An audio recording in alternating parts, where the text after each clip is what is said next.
సరే ఎట్లా చూడొచ్చు ఈ ఈ అంశాన్ని, ఈ అమిత్ షా చేసినటువంటి ఏదైతే మాటలున్నాయో, సో మరి వాస్తవానికి నక్సలిజాన్ని మొత్తం అంతం చేసినంటారు. సో దాని మీద మీరేమంటారు? నిజానికి ఇది అమిత్ షా మాట్లాడడం అనేది రాజకీయంగా మాట్లాడడమే తప్ప వాస్తవికత కాదు. ఓకే. సరే, దేశంలో నక్సలిజం రావడానికి కారణం ఏంటిది? హ్మ్. అది ప్రధానంగా చూడాల్సిన అవసరం ఉంది. ఓకే.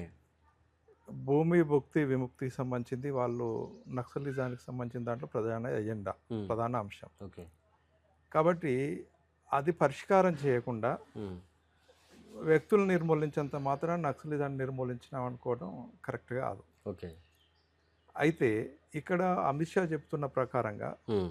ఆపరేషన్ కగార్ పేరుతోటి రాజ్యాంగ వ్యతిరేకంగా రాజ్యాంగాన్ని ఉల్లంఘిస్తూ హ్మ్. మనుషుల్ని, ఈ దేశ మట్టి బిడ్డల్ని ఓకే. చంపడం అనే దాంతోటి దుర్మార్గమైంది. హ్మ్.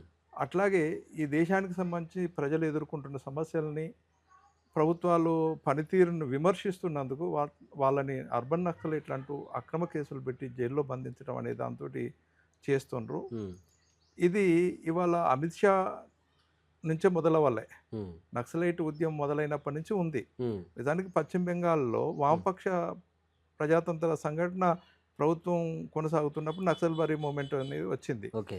ఆ నక్సల్బరీ మూవ్‌మెంట్ రావడానికి కారణం ఏంటిది? హ్మ్. ఆర్థిక, రాజకీయ, సామాజిక అంశాలే. ఓకే. కాబట్టి ఆ రోజు ఆదివాసులు ఎదుర్కొంటున్న ఆ సమస్యలను పరిష్కరించకుండా, హ్మ్. అంటే ఏదైతే కమ్యూనిస్ట్ పార్టీ, మార్క్సిస్ట్ పార్టీ అని చెప్పబడుతుందో హ్మ్. అదే దాన్ని రాజకీయ సమస్యగా కాకుండా ఆర్థిక, సామాజిక రాజకీయ సమస్యగా కాకుండా హ్మ్. ఇది శాంతి భద్రతల సమస్యగా చూడడం, ఓకే. అణచివేతకు పాల్పడడం జరిగింది. హ్మ్. ఆనాటి నుంచి ఈనాటి వరకు ఓకే. అమిత్ షా వరకు హ్మ్. కొనసాగిస్తుంది అదే. కానీ నిజానికి నక్సలైట్ మూవ్‌మెంట్ ఏదైతే ఉందో, హ్మ్. ఏదైతే అంశాలను ఎజెండా మీదకి తీసుకొచ్చిందో, ఓకే. ఆ ఎజెండా మీదకి తీసుకొచ్చిన అంశాలని హ్మ్. పరిష్కరించడానికి ఏ ఒక్క ప్రభుత్వం కూడా ప్రయత్నం ఇప్పుడు చేయలేదు. ఆపరేషన్ కగార్ అనేది తీసుకొచ్చిర్రు కదా సార్ ఇప్పుడు అవును. కేంద్రంలో. సో, అవును. బీజేపీ పార్టీ ఆపరేషన్ కగార్ మొదలుపెట్టిన తర్వాత మరి ఆ ఆపరేషన్ కగార్‌కి భయపడి నక్సలైట్లు ఇప్పుడు అందరూ గూడా లొంగిపోతున్నారా? అంటే దీనికి ఏం జెప్తారు? అది కాదు. హ్మ్. నిజానికి ఏందనంటే హ్మ్. ఆపరేషన్ కగార్ అనేది ఒక సైనిక చర్య. ఓకే. ఈ దేశంలో ఈ ప్రజల మీద కొనసాగించిన సైనిక చర్య. ఓకే. మనకో రాజ్యాంగ యంత్రం ఉంది. హ్మ్. రాజ్యాంగం ఉంది. హ్మ్. ఈ రాజ్యాంగ యంత్రం ప్రకారంగా ప్రభుత్వాలు నడుచుకోవాలి. హ్మ్. అది నడుచుకోవడం బదులు నిర్బంధాన్ని కొనసాగించడం అనే దాంతోటి చేస్తుండ్రు. ఓకే. వీళ్ళు గూడా ఎందుకు చేస్తుండ్రు నిజంగా? హ్మ్. జల్, జంగల్, జమీన్‌కి సంబంధించిన అంశాలు ఏవైతున్నాయో హ్మ్. ఆ వాటిని ప్రొటెక్ట్ చేయటం అనే దాంతోటి కాకుండా, వాటిని గుత్తా పెట్టుబడిదారులకు, విదేశీ గుత్తా పెట్టుబడిదారులకు దారదత్తం చేయడం కోసం కొనసాగించిన చర్య మాత్రమే తప్ప వేరే కాదు. ఓకే. అందుకనే హ్మ్. వీళ్ళు ఏదైతే పోరాడినరో, హ్మ్. ప్రాణాలకు తెగించి పోరాడినరు. హ్మ్.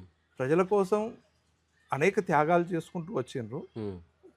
చావు అంచుల పొంటి హ్మ్. చావుల చావు ప్రతి నిత్యం చావు అంచు పొంటి ప్రయాణం చేసుకుంటూ హ్మ్. పోరాడిండ్రు. హ్మ్. భయపడి అనే దాంతోటి అనుకోవడానికి లేదు. ఓకే. కాకపోతే ఏందనంటే, ఇప్పుడు 2 వాదనలు వినబడుతున్నాయి. హ్మ్. ఇప్పుడు ఆయుధాలతోటి సరెండర్ అయిన వాళ్ళుండ్రు. హ్మ్. ఆయుధాలు లేకుండా సరెండర్ అయ్యానని చెప్పుకుంటున్న వాళ్ళు ఉన్నారు. ఓకే. నిజంగా అట్లా చెప్పుకుంటున్న వాళ్ళు గూడా ఒక అర్థంలో చూసినప్పుడు వాళ్ళు గూడా సరెండర్‌గానే హ్మ్. ఉన్నది. ఓకే. సరే ఆ అంశంలోకి ఎళ్ళాల్సిన అవసరం గూడా లేదు. ఓకే. వాళ్ళంతా గూడా అనేక త్యాగాలతోటి వాళ్ళు కొనసాగించిన మార్గంలో హ్మ్. ప్రయాణిస్తూనే హ్మ్. ఆలోచించుకుండ్రు. చాలా చర్చించుకుండ్రు, హ్మ్. హ్మ్. ఆలోచించుకుండ్రు. హ్మ్. అసలు ఒకళ్ళనొకళ్ళు కలుసుకోలేని పరిస్థితి అని చెప్తున్నారు. ఓకే. ఈ పరిస్థితుల్లో వాడు అనేక మందిని చంపుకుంటూ వస్తున్న ఒక పరిస్థితి ఉంది. హ్మ్.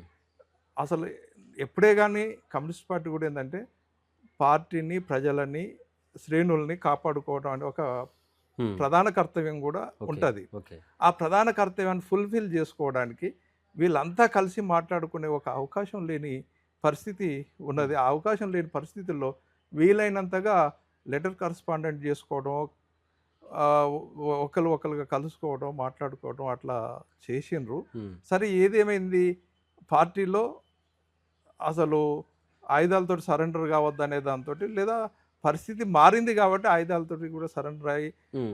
అట్లా ఇవాళ ఈ దేశంలో ఏదైతే సామాజిక, రాజకీయ ఆర్థిక అసమానతలు ఉన్నాయో వాటిని పరిపూర్తి చేయడం కోసం పోరాడతాం అనే దాంతో చెప్పడం ఇప్పుడు జరుగుతుంది. ఇప్పుడు కాబట్టి పార్టీలో ఇది రాజకీయంగానే చూడాలి తప్ప ఓకే వాళ్ళు ఏదో భయపడి చేసిండ్రనే దాంతో నేను అనుకోవట్లేదు. ఓకే ఇలాంటి మరిన్ని వీడియోల కోసం మా యూట్యూబ్ ఛానల్ను లైక్ చేసి సబ్స్క్రైబ్ చేసుకోండి.